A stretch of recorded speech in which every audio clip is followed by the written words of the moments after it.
Bismillah. Assalamualaikum warahmatullahi wabarakatuh.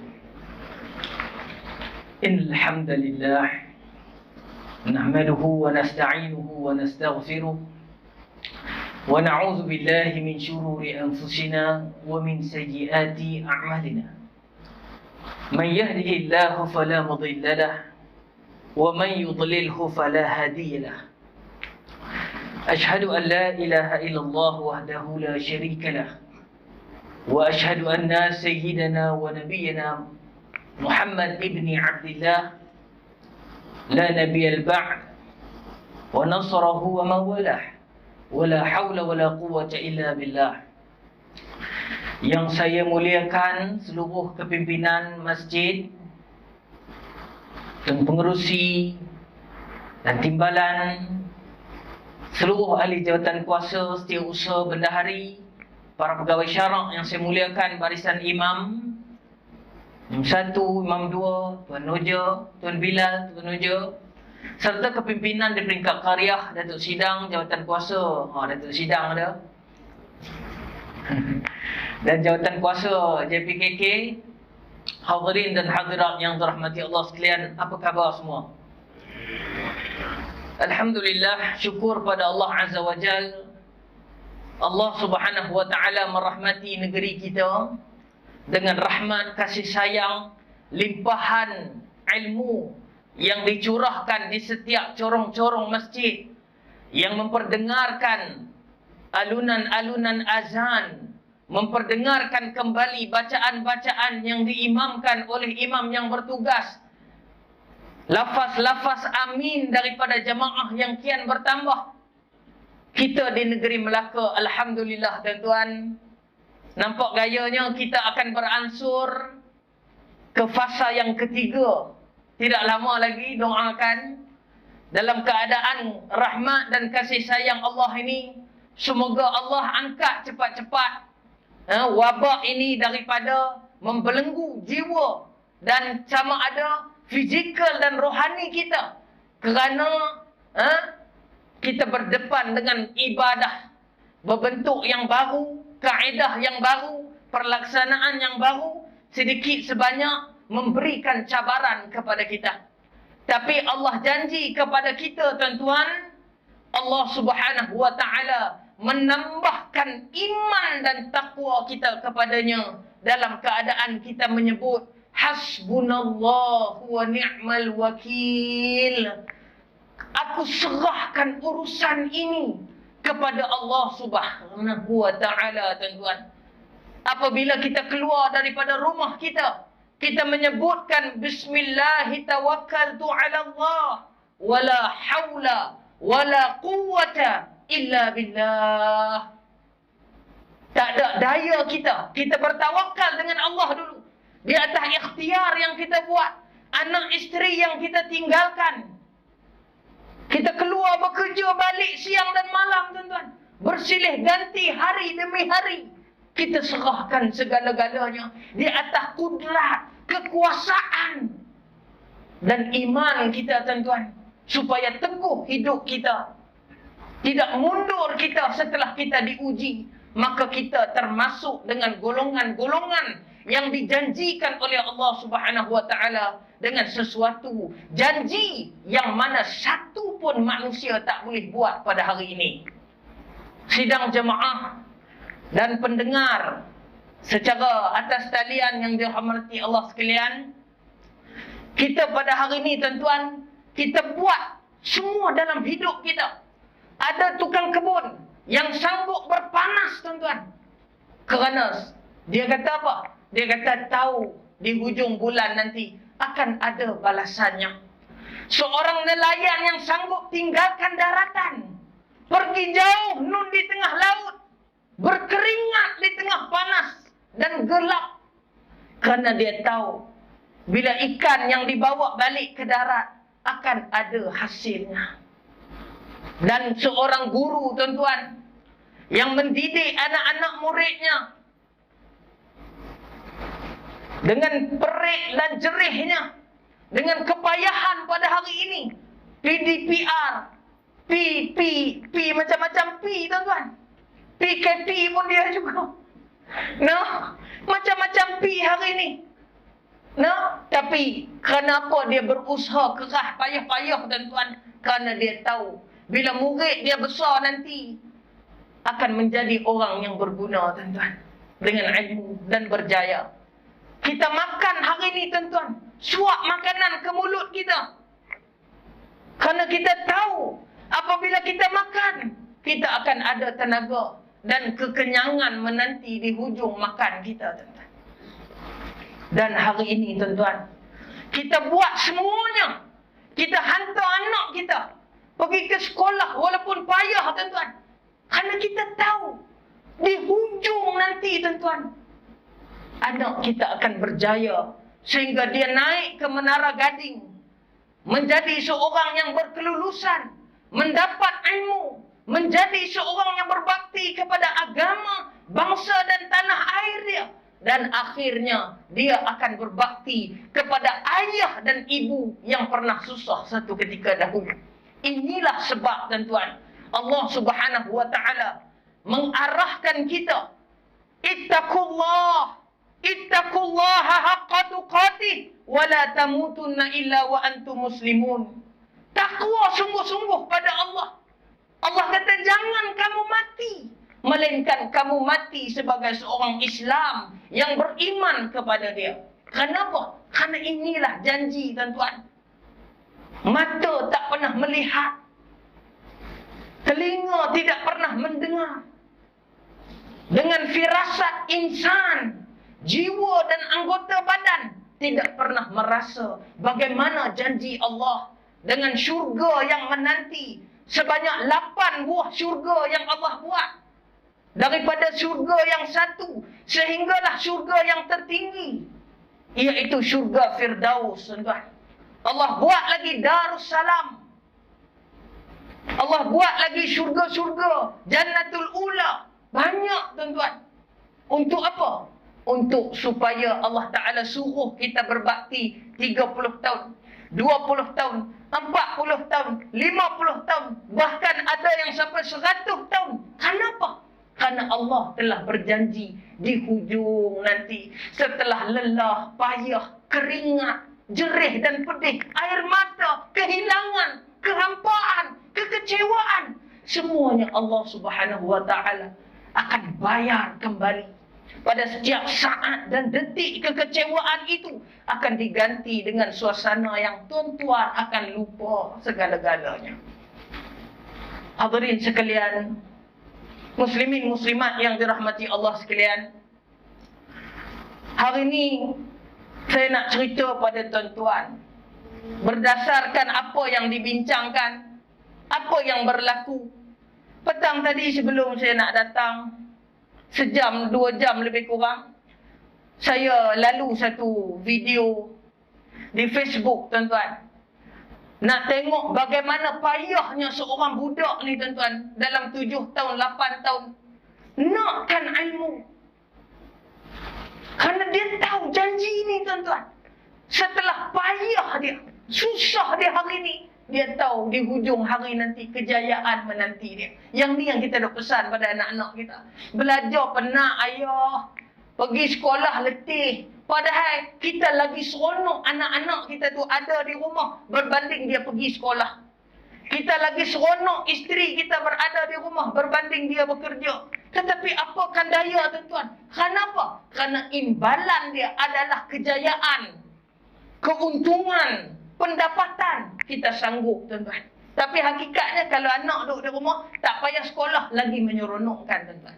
Tetapi oleh kerana itulah, bila saya tengok budak ni nak pergi ke sekolah tuan-tuan, masuk dalam tong ikan, tong kabusuh, masuk dalam tong kabusuh, letak beg di belakang dengan pakaian seragam sekolah dia. Tuan-tuan tentu ingat pada hari-hari yang awal dahulu, ketika tuan-tuan kasut pun tak mampu nak beli, tidak seperti anak-anak yang lain. Tentulah kenangan itu akan menjentik perasaan kita bila melihat anak-anak hari ini dengan pakaian yang hebat, jenama yang bagus, bersekolah di sekolah yang bagus. Tentu kita ingat kembali zaman-zaman kepayahan kita tuan-tuan. Di mana anak ni bila masuk dalam tong, nak ke mana dia tuan-tuan? Dengan baju sekolah tu, nak ke mana dia? Dia nak ke sekolah tuan-tuan. Setiap hari yang dia nak ke sekolah maklum, dia terpaksa masuk dalam tong dan berdayung untuk ke seberang laut tuan-tuan. Seberang pulau, seberang sungai yang jauh saya kira sungai tersebut untuk dia sampai di seberang sana. Dan bila sampai, terpaksa berjalan pula di seberang sana untuk sampai ke sekolah. Tapi dengan keringat tuan-tuan, dengan janji tuan-tuan. Manusia tu diikat dengan janji dia. Dia naik tuan-tuan, dia masuk dalam tong tu, dia duduk dan dia kayuh dengan kedua belah tangan dia tong tersebut supaya bawa dia pergi ke sekolah. Dan dia tak nak gagal daripada hari-hari yang berlalu dalam hidup dia. Mesti dia pergi ke sekolah. Sebab tu budak-budak hari ni dan ibu-ibu yang berada di belakang sana mungkin dah rasa penat. Bahkan cikgu sendiri mungkin rasa payah tuan-tuan. Getir sungguh dunia hari ni. Saya nak imbas kembali tuan-tuan. 1400 tahun yang lalu, seorang pemuda tuan-tuan yang namanya Anas bin Malik bin Nadir bin Damdam bin Zaid bin Haram, seorang anak daripada ayah dan ibunya Ummu Sulaim binti Milhan. Rumaisah Ummu Sulaim binti Milhan telah melahirkan 3 putera tuan-tuan. Iaitu siapa? Al-Barra bin Malik pertama, yang kedua Anas bin Malik, yang ketiga Zaid bin Malik. Ini putera tuan-tuan, semuanya jadi orang. Keluarga kaya ke? Tidak. Bagaimana tuan-tuan, ibu-ibu yang berada di belakang sana, kita tengok tuan-tuan, seorang ibu tunggal pada hari ini nak membesarkan anak cekal, kita rasa payah. Betul. Zaman Nabi berlaku tak? Berlaku tuan-tuan. Apabila Islam telah sampai ke Madinah tuan-tuan, dibawa oleh Mus'ab bin Umair, dibawa oleh Abdullah bin ibni Umi Maktum sampai ke Madinah. Daripada 5 orang Islam di Madinah, sehingga Nabi hijrah tu ada lebih kurang 500 orang yang beragama, memeluk agama Islam masa Nabi berhijrah. Dan dalam ramai-ramai tuan-tuan yang menunggu Nabi apabila Nabi berhijrah, seorang ibu dan 3 orang anak tuan-tuan yang berpegangan di antara satu sama lain sedang menantikan Nabi itu sampai ke Madinah. Berhari-hari tunggu Nabi. Hari ini pergi tuan-tuan, Nabi tak sampai. Esok pergi lagi, Nabi tak sampai. Inilah bulan hijrah tuan-tuan. Bulan Safar. Nabi berhijrah pada bulan Safar. Pada 27 ataupun 28 Safar, Nabi keluar daripada pintu rumah Nabi di Mekah menuju ke Madinah yang ambil masa perjalanan selama 8 hari. Nabi berhenti di Quba dan Nabi berhenti di Bani Auf untuk salat Jumaat. Yang pertama tuan-tuan, Anas bin Malik tuan-tuan bersama dengan ibunya Ummu Sulaim hari-hari menanti Nabi. Nak tengok macam mana Nabi ni tuan-tuan. Ni saya nak cerita cekalnya hidup tuan-tuan. Dan sanggupnya berkorban. Bukan menjual kasih sayang, tetapi kerana kasih dan sayanglah manusia berkorban tuan-tuan. Kalau kita tengok cerita Piramli tuan-tuan, madu 3. Bila Jamil itu kahwin tuan-tuan, tak tahan bininya mengejar. Apa dia buat tuan-tuan? Dia terjun tuan-tuan di dalam sungai. Sanggup tak terjun? Sanggup tuan-tuan. Kenapa? Kena 3 mulut singa duk menanti tuan-tuan. Kenapa? Kerana dia tahu bila dia terjun tu akan menyelamatkan diri dia. Bila terjun pula sungai cetek tuan-tuan. Sungai cetek, maka tak jadilah. Akhirnya Allah selamatkan, pendamaian berlaku. Tu cerita tuan-tuan. Filem. Tapi ada tak cerita yang benar? Ada tuan-tuan. Parah tuan-tuan, parah. Apabila Islam sampai ke Madinah, Rumaisah Sulaim binti Milhan tidak teragak-agak mengucap 2 kalimah syahadah, tuan-tuan. Sanggup dia. Bila dia mengucap 2 kalimah syahadah, menerima Islam, dia telah ajarkan anak-anak dia mengucap 2 kalimah syahadah. Sebab tu Anas bin Malik, tuan-tuan, Islam dia di atas berkat ibu, air tangan ibu yang membesarkan Islam. Ibu itulah yang mengajarkan dia mengucap 2 kalimah syahadah, tuan-tuan. Bila mengucap 2 kalimah syahadah, tuan-tuan, Malik bin Nadir bin Damdam bin Zaid bin Haram menceraikan isterinya, tuan-tuan. Menolak Islam. Sehingga kan Sulaim terpaksa menjadi seorang ibu tunggal yang membesarkan 3 orang anak. Kerana Islam, tuan-tuan, tidak goyah perasaan seorang ibu yang susah hidupnya membesarkan anak-anak, tuan-tuan. Ini kata cekalnya. Cekal orang perempuan yang berada di belakang sana. Maklum. Hati cekal, tuan-tuan. Sebab itu, bila mana, tuan-tuan, dia sampai ke Madinah, saya pendekkan cerita, orang berebut-rebut datang ke rumah Nabi, iaitu rumah Abu Ayyub Al-Ansari di Madinah, menghadiahkan cawan, menghadiahkan mangkuk. Kenapa, tuan-tuan? Kerana Nabi itu berhijrah tidak membawa sebarang perabot-perabot mewah, kain-kain mewah, tempat tidur yang bagus, tidak. Tetapi sehelai sepinggang menyelamatkan diri, menyelamatkan nyawa. Orang beri bantal kepada Nabi, beri tikar kepada Nabi. Rumaisah Sulaim, tuan-tuan, bila dia balik di rumah dia, tercari-cari dia. Apa yang aku boleh beri pada Rasul? Seperti mana orang Ansar yang lain memberikan pinggan kepada Nabi, memberikan cawan kepada Nabi, memberikan sudu kepada Nabi, memberikan tempat tidur kepada Nabi sebagai hadiah. Kerana Nabi tak ada rumah di Madinah. Akhirnya, tuan-tuan, Sulaim telah buat satu keputusan yang besar. Bila dia tengok tak ada apa di rumah, semuanya telah lusuh dan uzur, takkan dia nak beri pada Nabi. Dia telah pegang, tuan-tuan, tangan anak dia, Anas bin Malik, ketika berusia 10 tahun, 9 tahun lebih pada ketika itu, pergi bertandang ke rumah Rasul. Keputusan yang berat, tuan-tuan. Itu saya kata, kerana kasih manusia berkorban. Jangan kerana kasih manusia terkorban. Putus cinta, terjun bangunan, kena tolak peminangan, keluar tangan, tuan-tuan. Kerana cinta juga dengan kekasihnya, turis tangan. Dia turis pisau tu di tangan tu, tulis nama Abu. Tuan-tuan, mujurlah nama pendek, tak sakit sangat. Kalau namanya Cristiano Ronaldo, tuan-tuan, sampai ke lengan, ke siku, ke bahu punya panjang. Saya harap orang Melaka tak buat perangai begini, tuan-tuan. Orang Melaka baik-baik Melaka. Jadi insya-Allah, tuan-tuan, bila buat keputusan macam tu, dia bawa anak dia, Anas bin Malik, pergi ke rumah Rasulullah. Dan dia memberi salam, tuan-tuan. Dia kata, ya Rasulullah, tak ada apa aku nak boleh beri pada engkau.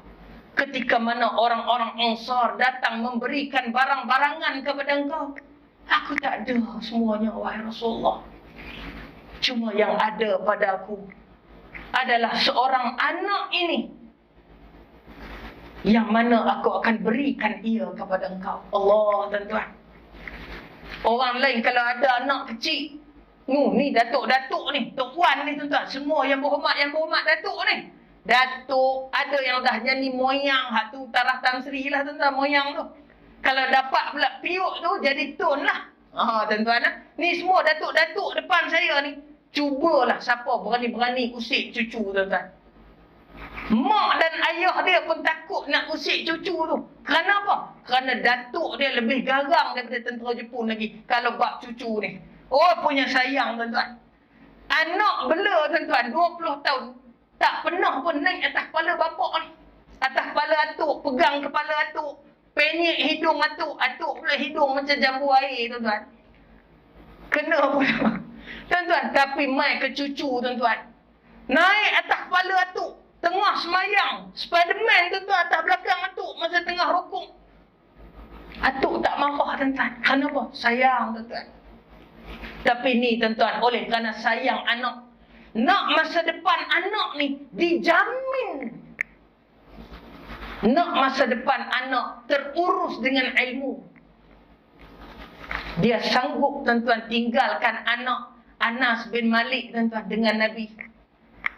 Dia kata, ambillah dia, wahai Rasulullah. Arahkanlah apa-apa sahaja untuk anak ini. Ketika itu Anas rambut panjang.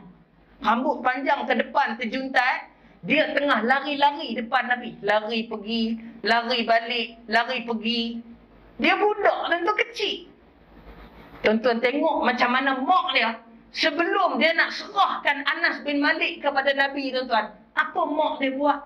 Mak dia telah memberikan pendidikan yang formal, tuan-tuan.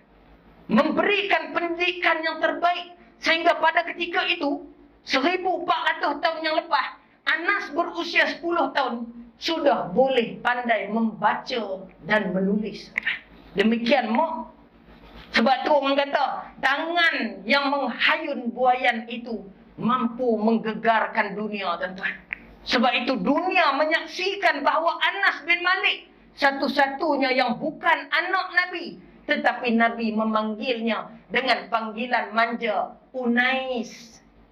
Nabi memanggilnya dengan panggilan kasih sayang, Bunayya, anakku.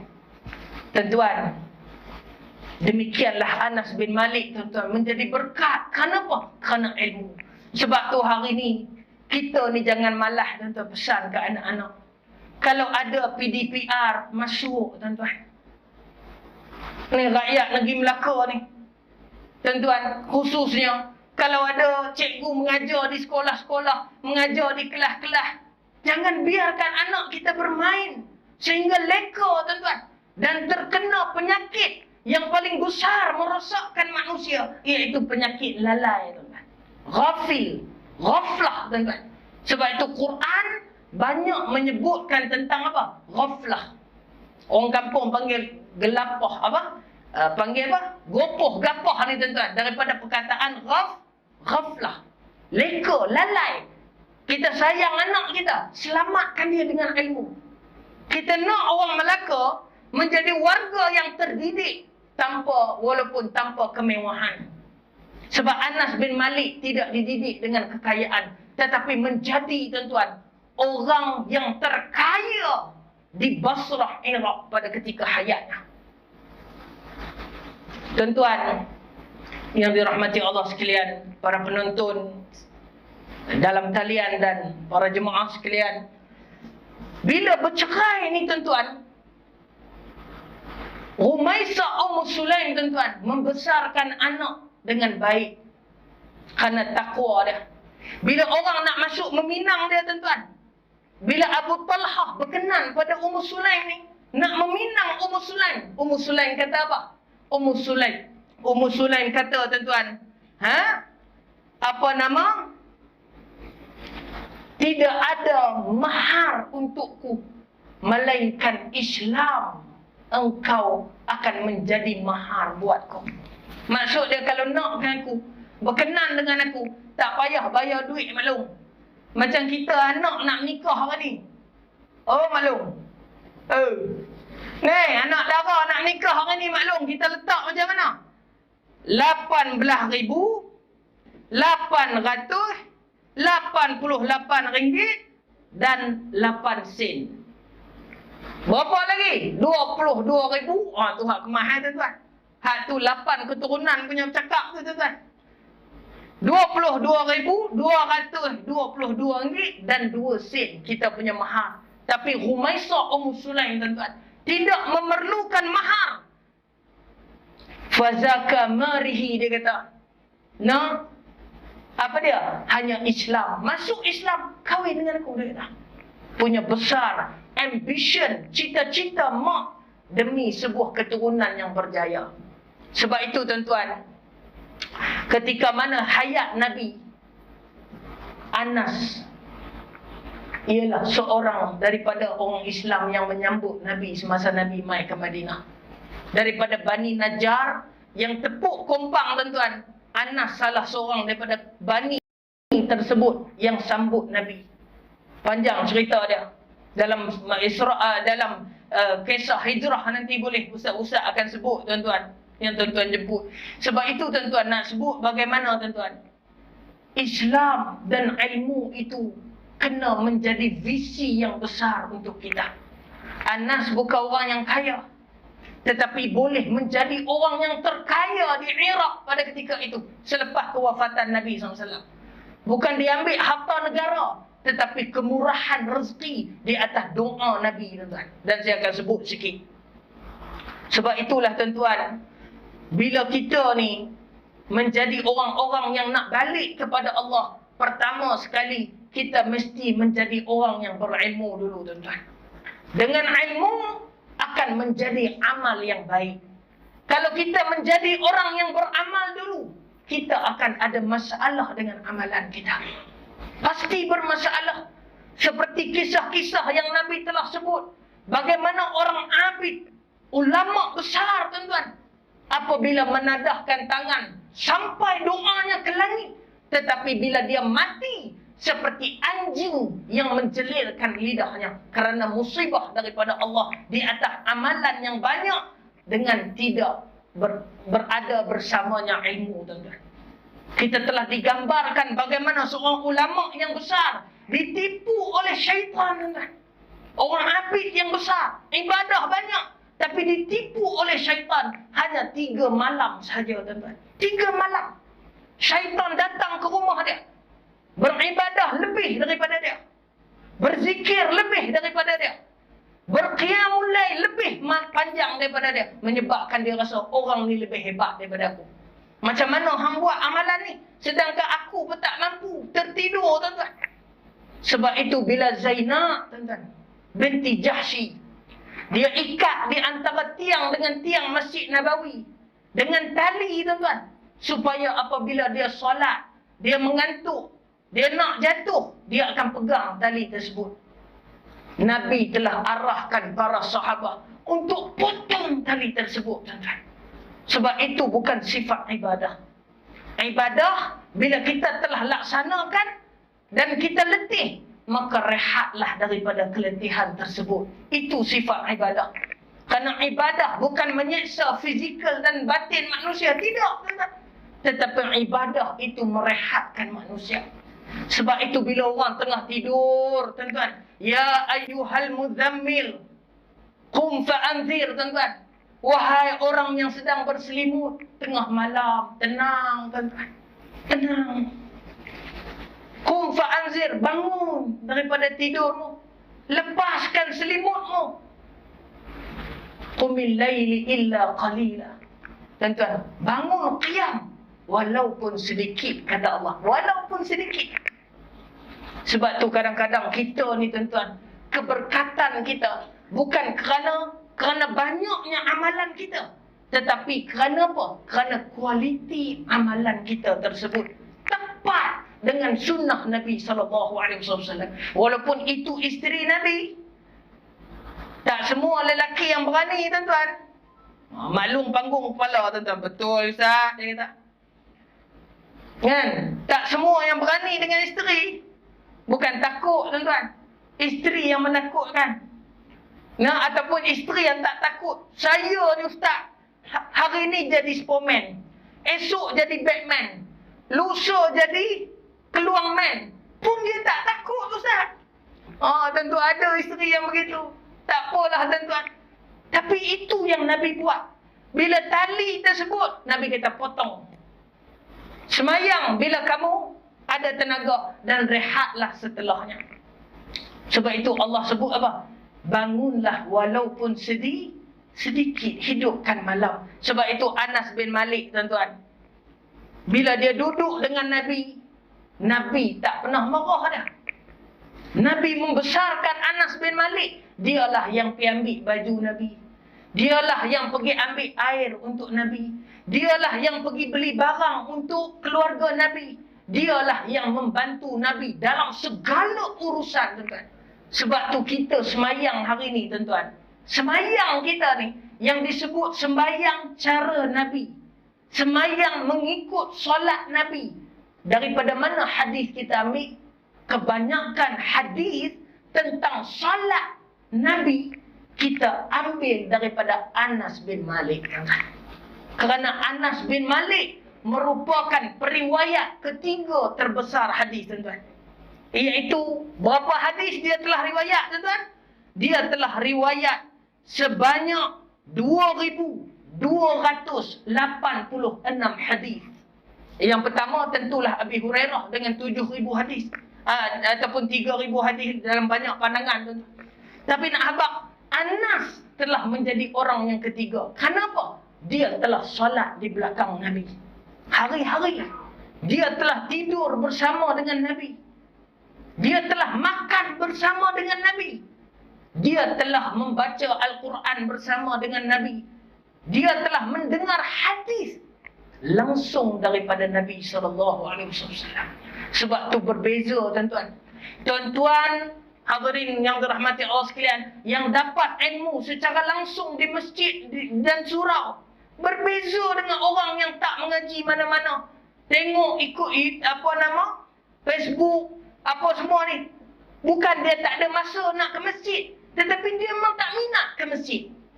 Tengok pun begitu-begitu, tak ada kesungguhan seperti mana ibu ayah yang ada di hadapan saya. Walaupun, tuan-tuan, kencing manis, darah tinggi, apa lagi?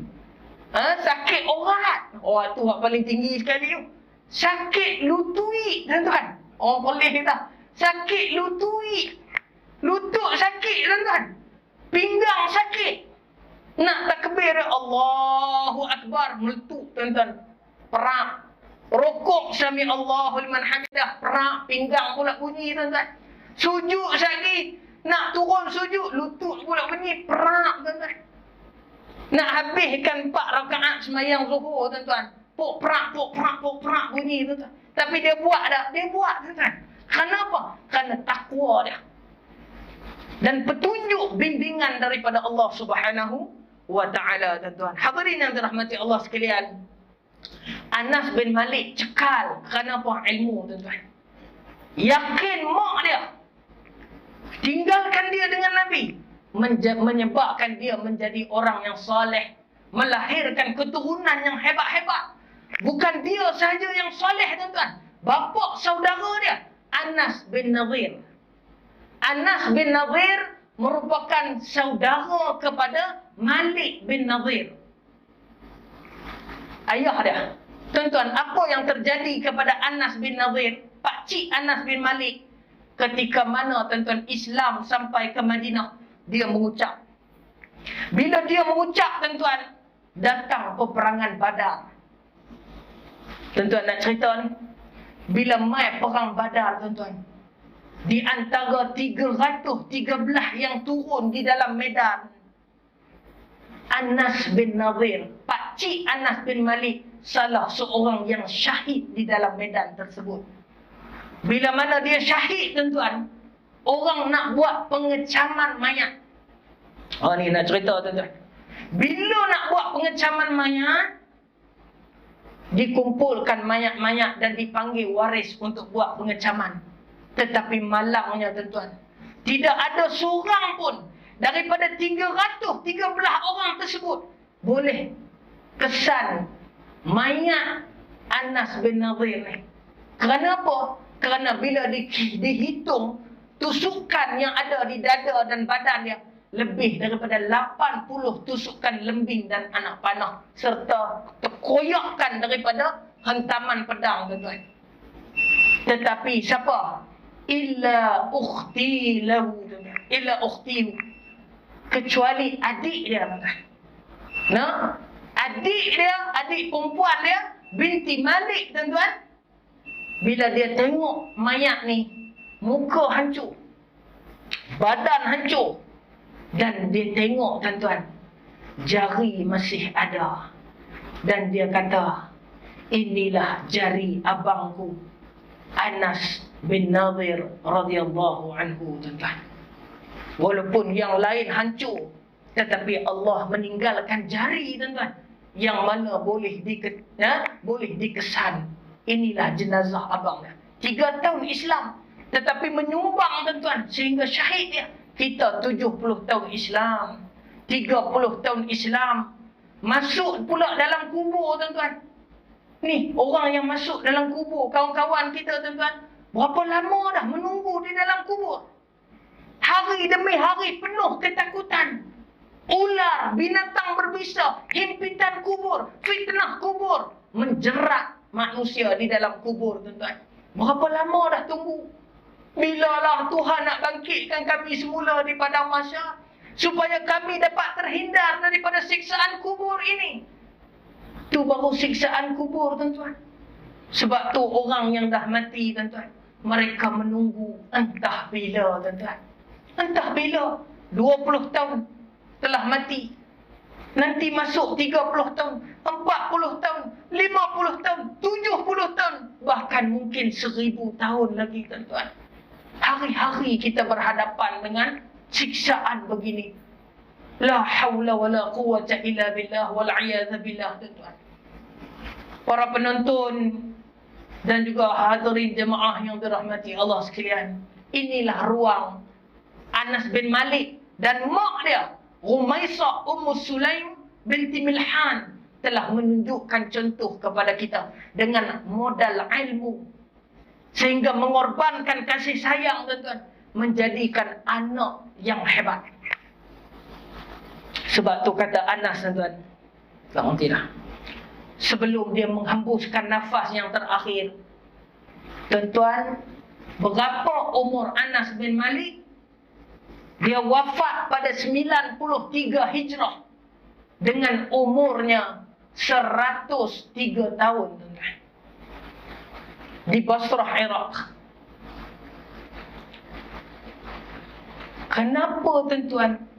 Kerana keberkatan ilmu, hadis, rujukan daripada sahabat dan tabi'in menyebabkan Anas menjadi orang yang hebat. Sebab tu rakyat negeri Melaka dan para jemaah, khususnya orang Islam, sama-samalah kita mengambil contoh ibrah daripada Anas bin Malik, tuan-tuan. Walaupun membesar tanpa kasih sayang seorang ayah, kerana ayah meninggalkan mereka, tetapi, tuan-tuan, dengan doa daripada Nabi, doa daripada orang yang dikasihi, doa daripada datuk nenek moyang kita, menyebabkan kita berkat dan rahmat Allah bersama dengan kita. Sebab tu kata Anas bin Malik pada akhir, tuan-tuan, sebelum kita berhenti, Anas bin Malik menceritakan kembali pengalaman dia. Dan Anas kata, hari yang mana Nabi tiba di Madinah merupakan hari yang paling cerah sekali di Madinah. Nabi datang membawa berkat. Anas hidup 10 tahun bersama dengan Nabi. 10 tahun. Sehingga Anas berumur 20 tahun. Anas berduduk dengan Nabi daripada umur 10 tahun. Anas kata, tidak pernah sekalipun Nabi memarahinya, menghinanya, meninggikan suara. Ketika mana Nabi kata, Anas, pergilah ke suatu tempat dan tunaikanlah apa yang aku minta ni. Anas kata, baik, aku pergi. Bila Anas pergi, tuan-tuan, bila Anas berjalan dalam umur kecil begitu, lalu di pasar, tuan-tuan, dan tengok budak-budak tengah main depan pasar. Macam kita hari ni, kita suruh anak kita pergi depan tu, anak kita tak pergi, lama, tuan-tuan, tunggu. Oh, kita naik angin dah, tuan-tuan. Dah jadi roket Pyongyang dah tu. Punya marah, tuan-tuan. Marah kepada anak tu. Tapi Nabi tidak, tuan-tuan. Bila Nabi tunggu lama, Anas tak balik-balik, Nabi keluar mencari Anas. Tengok-tengok Anas sedang bermain di depan pasar dengan kawan-kawan dia. Ketika mana Anas tengah leka, tuan-tuan, duduk main, tiba-tiba Anas kata, bajuku dipegang. Bajuku dipegang. Dan ada seseorang yang memegang bajuku daripada belakang. Bila aku toleh, itulah wajah yang mulia Nabi, Rasul, tuan-tuan. Apa kata pada Nabi pada Anas, tuan-tuan? Anas, wahai anakku, Adakah kamu telah pergi dan menyelesaikan seperti mana aku perintahkan tadi? Anas kata, belum. Pergilah wahai anakku. Tuan-tuan, Nabi itu, kalau kita banting-banting anak kita, tuan-tuan. Belum sempat tanya lagi, tengok main tu, banting dah, tuan-tuan.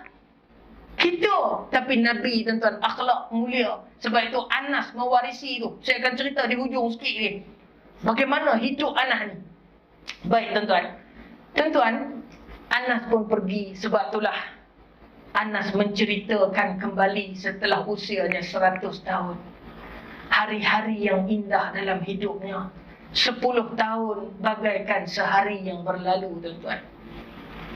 Sebab itu, tuan-tuan, hari ini tolonglah pesan pada anak-anak kita. Biarlah susah sikit untuk ilmu, tuan-tuan. Bila cikgu buat kelas, tolonglah sedaya upaya masuk, tuan-tuan.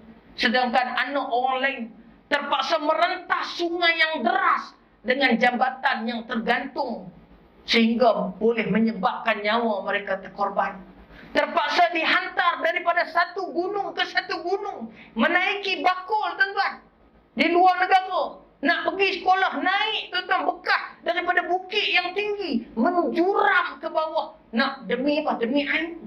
Di tengah perhutanan yang tebal, manusia sanggup demi ilmu. Kita ni, tuan-tuan, hidup mewah. Takkanlah kita nak biar keturunan kita membesar tanpa ilmu, tuan-tuan. Kita nak negeri Melaka ni Allah rahmat. Kenapa? Kerana negeri dia, hari Jumaat disebut apa dia, tuan-tuan? Baldatun tayyibatun wa rabbun ghafur. Sebuah wilayah, negeri yang bagus, yang dirahmati Allah. Dan Allah mengampuni rezeki, mengampuni dosa-dosa mereka dengan menurunkan rezeki yang banyak, tuan-tuan. Hadirin sekalian, pada akhirnya Anas bin Malik, tuan-tuan, berusia 103 tahun.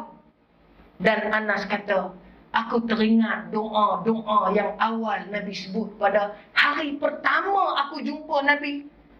Apa Nabi kata pada dia? Mak, tuan-tuan, mak. Ni mak sayang anak. Wahai Rasulullah, sebelum aku tinggalkan dia dengan engkau, aku nak mendengar satu doa daripada engkau kepada anakku. Aku akan rasa puas hati dengan doa tersebut. Kerana doa itu datang daripada engkau.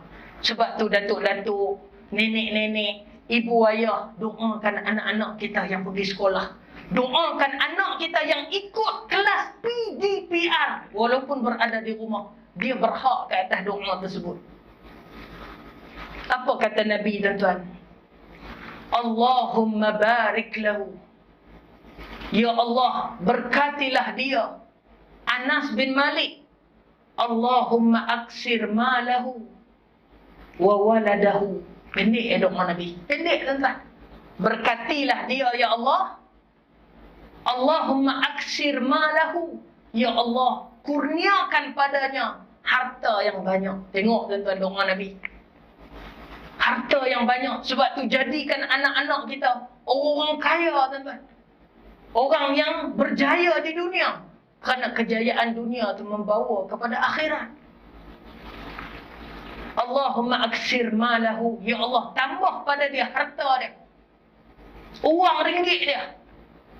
Tanah dia. Rumah dia. Pendapatan dia. Rezeki dia. Dan Nabi kata, wa waladahu.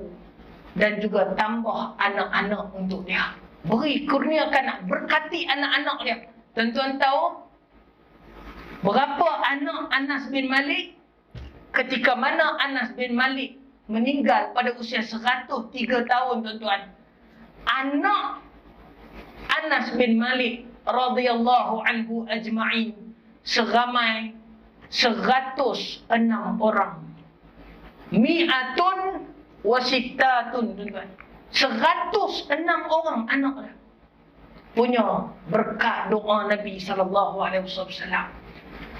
Sebelum anak-anak dia ajar dia mengucapkan la ilaha illallah, Anas kata, tuan-tuan, aku telah melihat semua doaku, di mana aku telah menjadi orang yang paling kaya ketika mana aku berada di Basrah, Iraq. Paling kaya, tuan-tuan. Harta banyak. Kemudian, aku juga telah melihat doa Nabi yang kedua kepadaku. Ketika mana Nabi mendoakan kepada aku zuriat, keberkatan kepada mereka. Maka aku dikurniakan 100 orang anak. 106 orang anak. Punya banyak, tuan-tuan. Berapa ibu? Banyak ibu, tuan-tuan. No? Kemudian Nabi kata, Anas kata, aku belum melihat lagi satu doa. Iaitu apa dia? Nabi telah mendoakan syurga kepadaku. Maka aku menunggu doa yang terakhir daripada Nabi SAW, iaitu untuk melihat syurga yang mana aku berada di dalamnya. Sebab itulah letaklah cita-cita kita, tuan-tuan, untuk balik kepada Allah, syurga kita, tuan-tuan. Walaupun kita tak banyak harta, walaupun kita bukan orang besar, tuan-tuan, walaupun kita bukan bangsawan kayangan, tapi untuk meniti kehidupan ini memerlukan ilmu yang benar, tuan-tuan. Ilmu modal ya. Nah, jadi insya-Allah, tuan-tuan, mulai hari ini semangat kita untuk ke arah ilmu. Jadikan negeri kita negeri ilmu. Jadikan rakyat kita berilmu, berpengetahuan dan berakhlak mulia, seperti mana doa di dalam khutbah yang disebutkan oleh setiap hari Jumaat oleh khatib. Itulah dia. Jadikan rakyatnya bersatu padu, berilmu pengetahuan, berakhlak mulia. Jauhi kami daripada fitnah memfitnah, bala bencana, wabak penyakit, dan moga baldatun tayyibatun wa rabbun ghafur. Cita-cita kita untuk menjadikan negeri kita diberkati oleh Allah Subhanahu wa taala, tuan-tuan. Jadi insya-Allah para penonton di dalam talian dan juga para jemaah sekalian, dengan kuliah itu saya harapkan kita kembali semangat untuk menambahkan ilmu kita sehingga ke hujung hayat. Sebab Muaz bin Jabal meninggal pada umur 30 tahun ketika mana dia bersandar pada subuh yang terakhir di rumahnya. Dia mendoakan. Dia kata, wahai anakku, pergi keluar, tengok langit. Adakah telah keluar fajar? Anak dia keluar, tengok langit, telah keluar fajar. Dia meninggal lepas subuh. Dia kata, ya Allah, jangan kau jadikan subuh dan fajar pada hari ini fajar daripada neraka. Sebab itu, tuan-tuan, Muaz bin Jabal telah wasiatkan, dia kata, sesungguhnya ilmu wal amal bimakani, ada tempat dia, ada keistimewaan dia, ada kedudukannya yang tersendiri. Itulah Muaz bin Jabal, sahabat yang paling alim dan paling arif di dalam bab halal dan haram. Fatwanya banyak berkenaan dengan halal dan haram. Hebat. Meninggal pada usia muda, tuan-tuan. Meninggalkan legasi besar di Syria, tuan-tuan. Wallahu alam. Jadi sama-sama hari ini kita doa anak kita. Barikillah, tuan-tuan. Doa anak kita. Barakallahu fiik. Doa anak kita. Kita tengok dia belajar, kita doakan dia. Barakallah. Barikillah. Kita hantar dia sekolah, dia masuk ke pintu pagar. Barakallah. Barikillah. Tuan-tuan, inilah doa Nabi kepada Anas bin Malik. Tak panjang. 7-8 baris, tuan-tuan. Tapi sekadar menyebutkan apa? Barikillah. Barakallah fiik. InsyaAllah, Allahumma aksir malahu, ya Allah, tambah pada dia harta dia, wa waladahu, berkat dia pada anak-anak dia. InsyaAllah, tuan-tuan, kita menjadi datuk nenek moyang yang akan dikenang walaupun kita masuk dalam kubur 70 tahun, 700 tahun, dan mungkin 7,000 tahun akan datang. Kita sentiasa disebut. Kenapa? Kerana ilmu pada keturunan kita. Wallahu alam. Sekian dahulu. Assalamualaikum warahmatullahi wabarakatuh.